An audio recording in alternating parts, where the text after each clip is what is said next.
Hello, this is Dr. Mike, and we're here to talk just a little bit about Chapter 11, mainly to get you started on your reading. And that's our purpose in these lectures, is to kind of whet your appetite a bit, get you moving, and then, of course, we can come back and answer any questions that you have later, if you have some about the reading.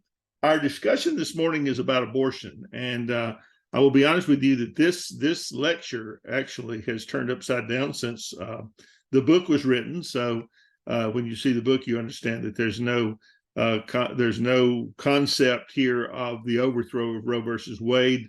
That won't get into the literature probably for several years, and so we'll kind of talk around some things that are here that will be of importance to you. I was a pastor for 20 years, and I'm sure that we probably could have some long discussions about abortion. I don't think anybody likes abortion. I don't think you like the idea. My problem is with a bunch of 80-year-old men telling women how to use their bodies. I don't think that's is it either. I don't think that is the option that needs to be taken. If you're watching the presidential campaigns as they go on, you see all kind of different positions on abortion, trying to garner the votes of different people.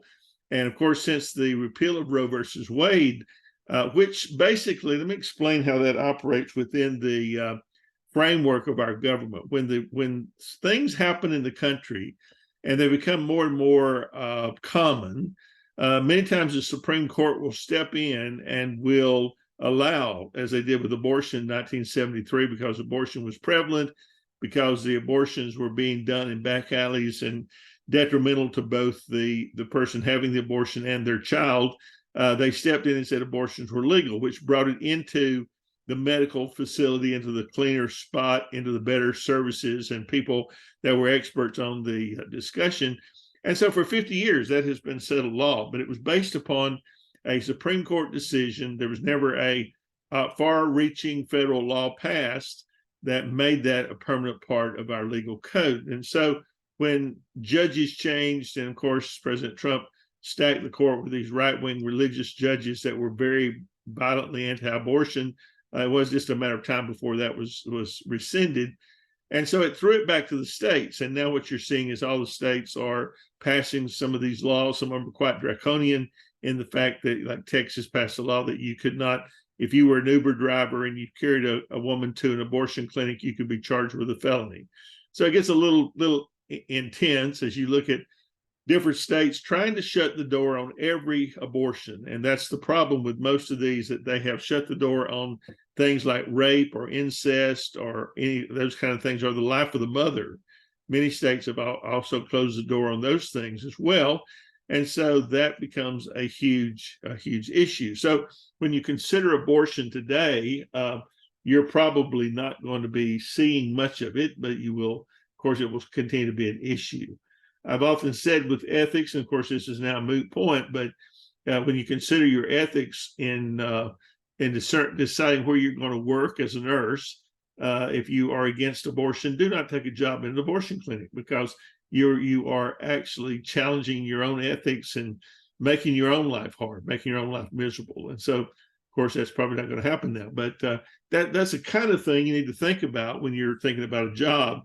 Is can I work here and my ethics be intact and my beliefs stay in place and not be conflicted all the time when I go home at night worrying about things that I've seen or things I participated in that day on my job. So those are the kind of things that you want to think about. So let's talk about abortion a little bit, and we'll talk about the different methods. Of course, some of this stuff, like I said, has fallen by the wayside with the Roe v. Wade overthrow. And so it's quite an interesting scenario that we live in today in America. After 50 years of something, suddenly it's gone the other way. And I think you'll probably see other things go in the same direction, like gay marriage and stuff like that. So when we talk about abortion, there are stages of fetal development that you go through that are really, really important. And I had a conversation the other day with some people. We were talking about the school and things about I thought it was a good idea if nurses got to take a full course in developmental psychology, because at each stage of development, there are certain things that go on with the child. If you're a mother Our Father, having children of your own that at different ages, they're different. We talk about the terrible twos, the threes, the fours, the fives, and they learn certain things at each of those levels. As I said, abortion was made legal in 1973 in the Roe versus Wade decision. The move to restrict abortion access has been going on now for 50 years and established personhood and the rights of the fetus. And that's where the big argument was at what point does the fetus become a viable human being? Well, there are stages of fetal development. First one is the zygote. This is where the egg and the sperm join to form a new entity, and it's a one-cell organism, and that cell will begin to really duplicate rapidly in what's called a blastocyst, and one cell will turn into millions, maybe billions of cells in making one human being. So once that blastocyst, of that mass of cells, attaches itself to the uterine wall, then it becomes an embryo, and it will begin to, connect with the mother, feed from the mother, discharge excess to the mother through the fallopian through the umbilical cord, and it will begin to develop into what we see as a human being. And then once that baby is fully developed and begins to, that was 1 million cells get bathed in hormones and things that turn one cell on for an eye, one for an ear, one for a tooth, whatever it is. And so that baby will eventually become what we recognize as a human being. And all these changes come about gradually, but also very rapidly. Abortion, though, the extraction of a viable fetus, if you will, has been around ever since human beings have lived together. We have ancient methods from the Greeks and how they did it. Our current methods are a catalog of terms, like morning after pill, the uterine or vacuum aspiration, dilation, saline, drugs, hysterectomy, dilation and extraction, which we normally would call partial birth abortion, in which they partially bring the baby out into the uterine canal before they destroy it. There are in abortion some things to be considered as well, and that is poverty has a lot to do with that, and that's what you're going to see. Again, I think it's mostly the poor mothers who are not able to afford to bring a baby to term or raise a baby that's going to suffer the most. Everybody else could go, most people could go to a out-of-state facility for those that are still doing it and maybe able to get to a place and get an abortion done, but not poor people. So they're going to get caught. I saw an article this morning about the number of births that have gone up like 2.3% since Roe v. Wade's been overthrown. And most of those were by people who couldn't get an abortion. There's still abortions being done, and a large percentage of it's being done. So basically, the link to poverty among poor women, sex-selective abortion doesn't happen that much in this country, but in places like China, where they had a one-child policy, and that one child was responsible for taking care of the mother and the dad when they got old. If it was a girl, they would take the girl out on the mountainside and leave her to die, or they would have an abortion to get rid of her. So they were always looking to have boys as somebody to take care of them in their old age.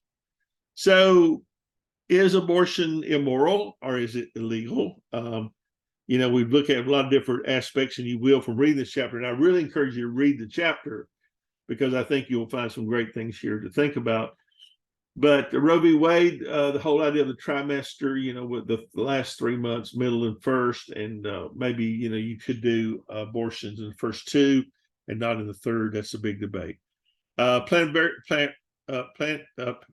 Parenthood versus Casey was an interesting course. In 2007, U.S. Supreme Court decided to uphold the ban on partial birth abortions, and then you've got other things. So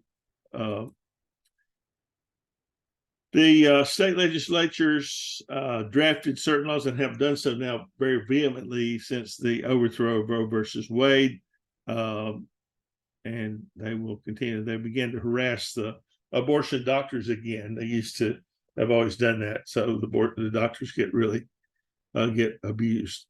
The moral question about abortion, there are 2 types of arguments for that. Arguments for which the moral status of the fetus is irrelevant, and arguments for which it is relevant. Does the fetus have a soul? Is it a viable human being before it is burnt outside the body? Interestingly enough, some theologians differ on this. I mean, some very fundamentalist theologians will differ on whether a baby is not a human until it's born. So, it's a lot of things to think about. So basically, their arguments also don't argue the moral status, like the utilitarian reasoning of happiness. Some of these different arguments. And as you read through these different philosophers and their ideas, I think you'll get a clearer concept of the importance of abortion. The major argument against abortion is the idea of playing God and ending a human life. What does that do to society? What does it do to the person that does it? What it does to the person that gets the abortion, that doesn't get the abortion? All of that has psychological ramifications. And so as you read through these chapters, kind of take some time and read this thoughtfully, reflectively. And I think you'll be glad that you did do this chapter, especially this one and the one before it. All right. Thank you so much. We'll see you tomorrow.